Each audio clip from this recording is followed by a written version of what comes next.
escravidão é uma das duas maiores dores do país. Ela ocorreu entre o período colonial até um pouco antes do fim do Império, onde negros trazidos da África e indígenas foram explorados, maltratados, espancados, humilhados e desumanizados pelos portugueses, sendo obrigados a realizar trabalho forçado, pesado, até a sua morte. Em 1500, os portugueses chegaram ao Brasil, e seus primeiros contatos com os povos indígenas foi de longe considerado amigável. De primeira, eles apenas exploraram o território junto com os índios. Com isso, se iniciava o ciclo econômico do pau-brasil, que era o escambo. Era basicamente os índios eles extraíam o pau-brasil e levavam até as navegações dos portugueses, e com isso trocavam por espelhos ou bugigangas. A troca de objetos funcionava da seguinte maneira: os portugueses saíam de Portugal nas suas caravelas com o objetivo de chegar às Índias para o comércio de especiarias, mas no meio do caminho eles passavam pelo Brasil para fazer a troca do pau-brasil. Sendo assim, esse escambo era uma segunda opção de economia.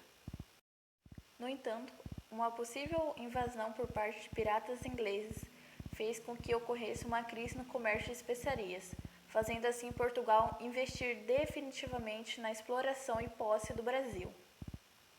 Por conta disso,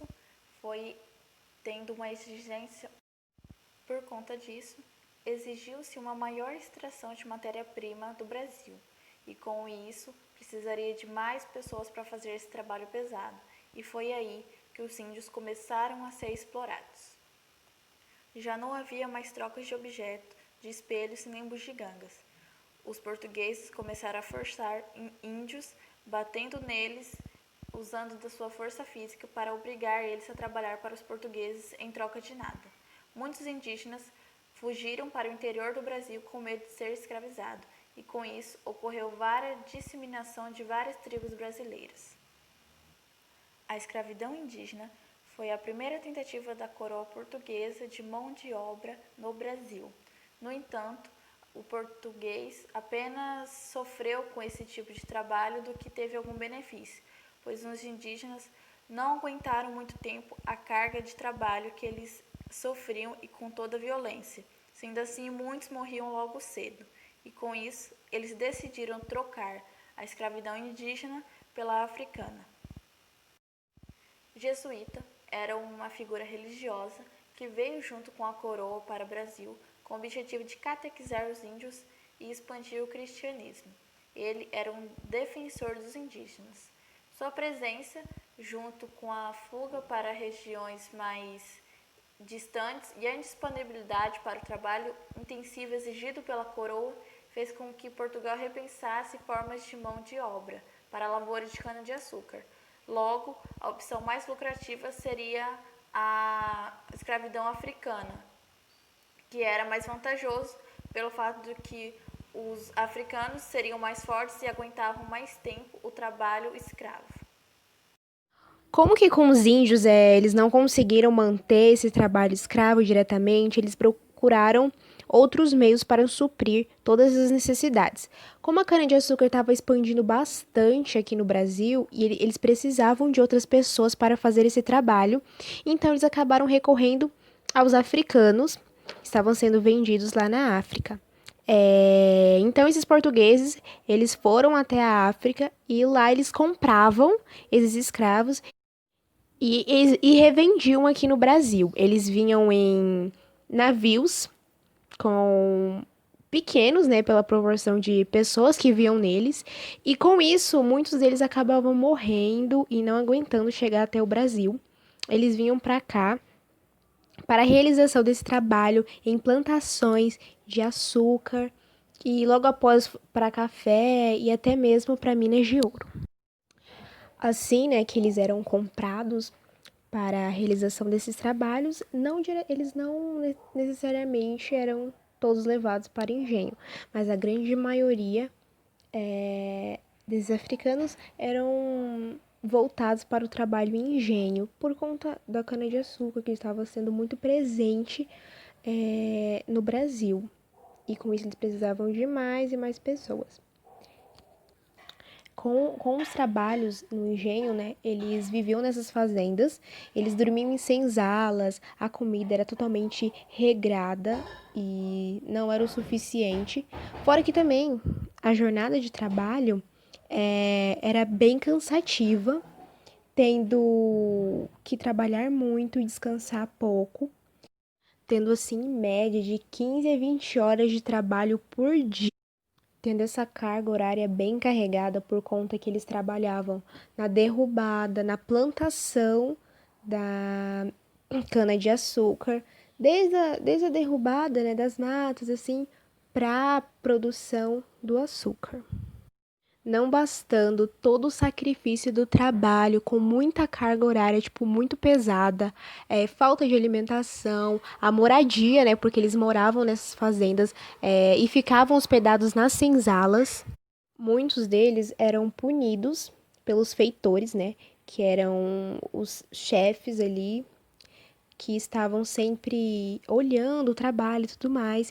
Quando eles viam algo que eles não gostavam, eles puniam esses trabalhadores com chicotadas, ou até mesmo prendiam eles em uma casa de tronco, onde era obrigado a ficar presos, né, pelos seus pés. Então eles ficavam ali por tempo determinado, muitos morriam.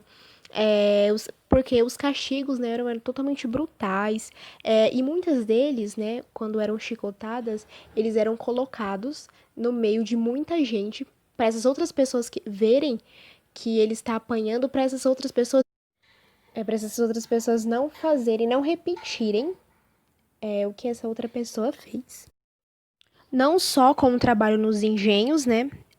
Esse trabalho escravo predominante no Brasil, ele não ficou só na cana-de-açúcar, ele também foi para as minas, onde essas pessoas trabalhavam diariamente com cargas horárias super altas e lugares bem precários, porque eles passavam ali horas e horas nos rios, na lama, à procura desses ouros, diamantes, e acabavam tendo doenças também, porque a carga horária era muito alta e eles ficavam expostos ao sol e muito tempo na água acabava tendo doenças e circulando ali também sobre eles.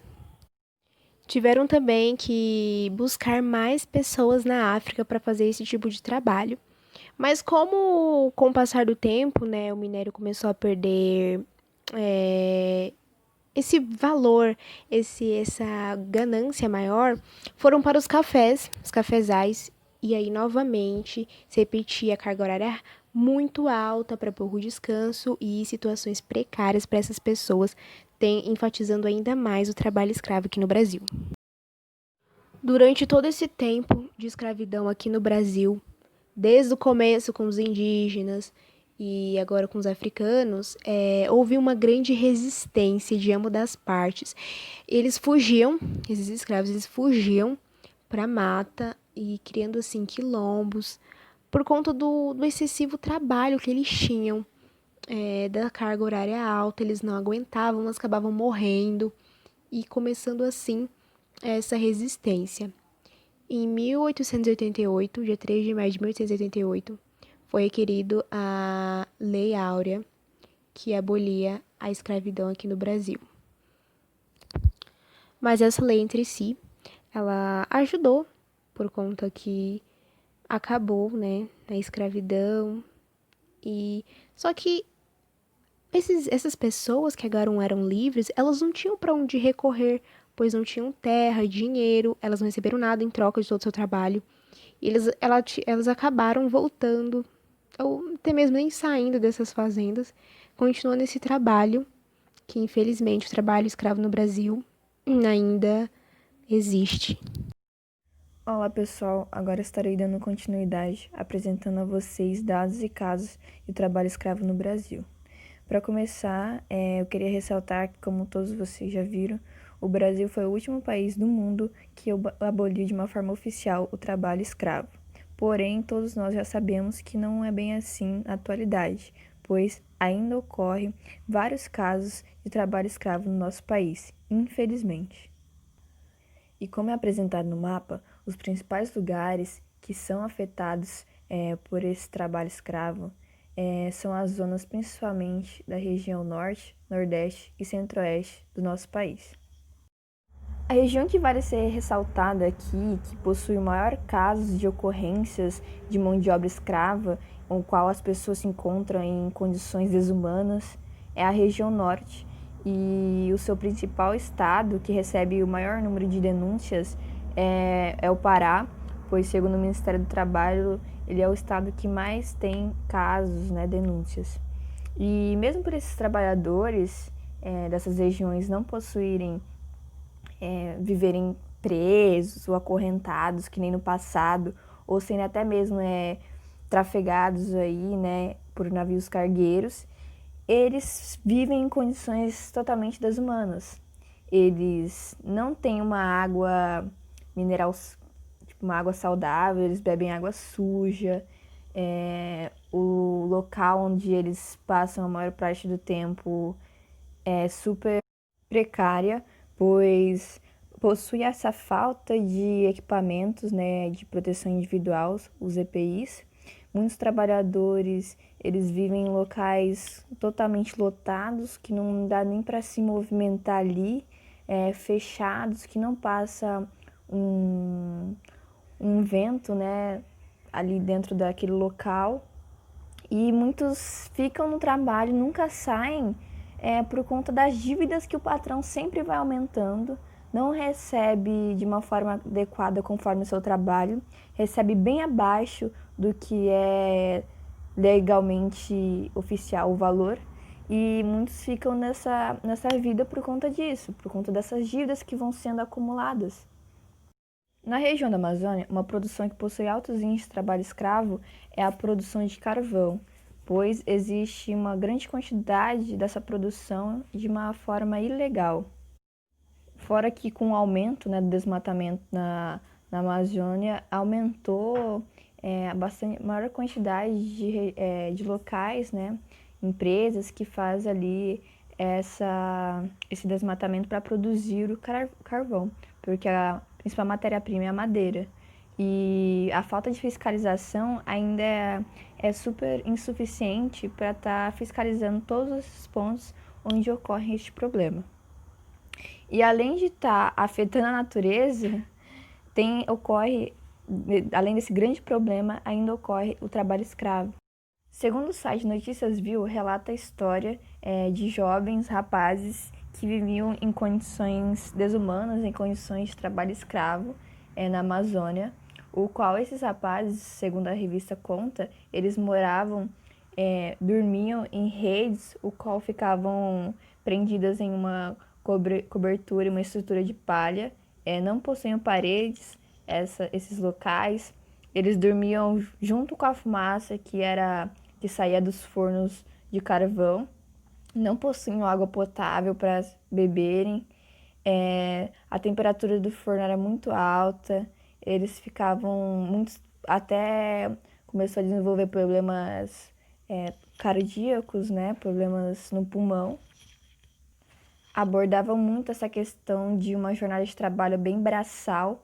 Eles até ultrapassavam a carga horária legal, eles passavam de 12 horas trabalhando ali. As refeições deles eram bem precárias, não possuíam alimentos adequados, não possuíam alimentos com validades, passando de validades por serem impróprios para o consumo. Alimentos impróprios para o consumo.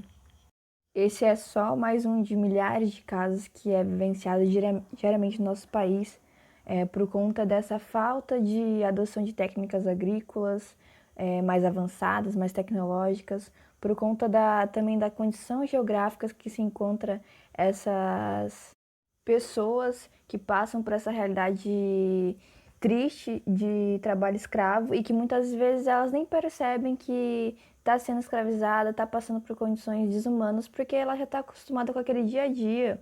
E isso é muito triste. Também a falta de fiscalização das autoridades e dos órgãos políticos são muito grandes e essas são as principais causas de ainda estar acontecendo esses trabalhos escravos. E no Brasil, a maior parte desses casos são concentrados no meio rural, com a produção, como eu já falei, do carvão vegetal. Outros exemplos que a gente pode estar dando, do cultivo de café, da criação de bovinos, principalmente ali da nossa região aqui do Mato Grosso do Sul, o comércio de varejistas, o cacau, onde muitas crianças também sofrem um trabalho escravo para ajudar em casa. Eles vão trabalhar, muitas vezes, até como o próprio carvão também, muitos adolescentes e jovens vão trabalhar, desistem da escola, o que afeta também na educação. Trabalhos domésticos, também tem bastante porcentagem nesses trabalhos escravos. Construção de rodovias, os serviços ambulantes. Então, são vários serviços que também tem esse trabalho escravo, que acontece isso, infelizmente. Fora que não é só também no meio rural, né? Também temos que ressaltar o meio urbano, que fez mais de 120 vítimas, por exemplo, na confecção de roupa, em um caso registrado lá em São Paulo. E mesmo com as investigações e fiscalizações, ainda é muito vulnerável, né, essa questão do trabalho escravo na atualidade. Pois cerca de 95% desses trabalhadores que são escravos são principalmente os homens, né? E 83% têm entre idade de 18 e 44 anos, ou seja, estão acabando ali de sair da adolescência e para ter uma nova vida e acaba passando por isso. E fora que 36% ainda são analfabetos, largam a escola também muito cedo para viver essa vida. Mas infelizmente é isso, é algo que deve ser mais... A população deve ficar mais atenta e exigir mais fiscalização nessas regiões, e tanto urbanas quanto rurais. Sabe-se que a utilização da mão de obra escrava repercutiu nas dimensões sociais e econômicas do país e teve grande impacto. Desde o início do século XVI, foram trazidos da África trabalhadores escravos negros, e esses tiveram um importante papel na economia do Brasil até o século XIX e ajudaram a compor a cultura. É preciso lançar pelo menos 2 olhares sobre o legado da escravidão no Brasil, segundo o historiador Leandro Jorge Danroco. As relações escravistas no Brasil foram complexas e seus impactos culturais são inúmeros. O primeiro ponto seria os aspectos formadores da cultura, da identidade e da etnicidade brasileira, pois o negro africano constitui um dos pilares étnicos da nossa formação social e cultural. Sua contribuição está imbricada na cultura geral, na religiosidade, na multiculturalidade étnica, na culinária, na dança e nas demais expressões artísticas. O segundo ponto seria a presença determinante do trabalho negro nos principais ciclos produtivos da história brasileira: açúcar, ouro, pecuária, café, entre outros. Se tornou imprescindível o funcionamento de colônia através do trabalho escravo, e mais tarde do Brasil imperial. Ao mesmo tempo, a escravidão produziu mazelas históricas em nosso país que dificilmente poderão ser reparadas. Uma dessas marcas é a segregação étnico-racial. Após a abolição, a segregação dos negros foi estrategicamente silenciosa. Os problemas de racismo historicamente ocorridos no Brasil foram cobertos por uma roupagem demagógica e hipócrita, que não contribuem para enfrentá-los. A exemplo do ocorrido nos Estados Unidos ou na África do Sul. Nosso apartheid continua invisível, afirma Danroco. O pesquisador aponta que o negro pós-abolição percebeu-se com a vida cerceada, desprovido de terra, de acesso à educação e, em muitos casos, de qualificação profissional. Restou aqueles milhões de africanos e afro-brasileiros sem sobrenome buscar as periferias urbanas como local de moradia, o trabalho nas estradas de ferro, nas docas ou permanecer junto aos antigos senhores em situações muito semelhantes à vida dos tempos de escravidão. Além disso, os governos republicanos que se seguiam, muitas vezes influenciados por noções difundidas de intelectuais brasileiros, disseminaram a ideia de uma democracia racial em nosso país.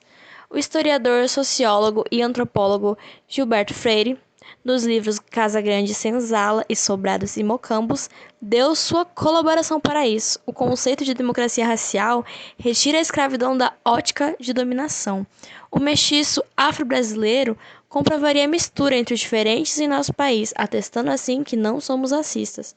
Torroca explica que a partir da ideia de que vivemos numa democracia racial, o preconceito e o racismo foram escamoteados pela visão idealizada de um passado de relação harmônica entre os diversos grupos étnicos que se encontram aqui.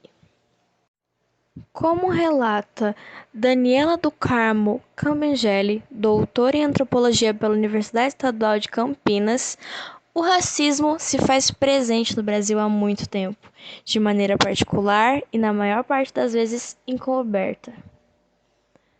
Há uma herança de escravidão particularmente sentida até os dias atuais. Isso seria a naturalização da desigualdade em nossa sociedade, explica Ricardo Alexandre Ferreira, doutor em História e professor da Universidade Estadual Paulista. O Brasil do século XIX passou a manejar os novos ideais de liberdade e igualdade apregoados no mundo ocidental e, ao mesmo tempo, manteve em seus quadros legais a escravidão dos africanos. Nascia um país moderno, entre aspas, que afirmava não poder se desvencilhar imediatamente do cativeiro. Nascia um país livre e igual, composto por meios cidadãos, os ex-escravos ou libertos, e não cidadãos, os cativos. Esse legado, não menos importante do que os vínculos à arte, à culinária, à construção de edificações, à religião, enfim, ao desenvolvimento de uma cultura mestiça, acabou por nos marcar efetivamente como um povo que tem desigualdade enraizada em sua cultura, pontuou Ferreira. A naturalização da desigualdade social é tratada no livro A Ralé Brasileira, em que o autor expõe o drama histórico da sociedade brasileira, a reprodução de uma sociedade que considera normal e aceitável ter gente de um lado e subgente de outro. Uma sociedade discriminatória que classifica seres humanos em diferentes categorias, de acordo com a sua posição econômica.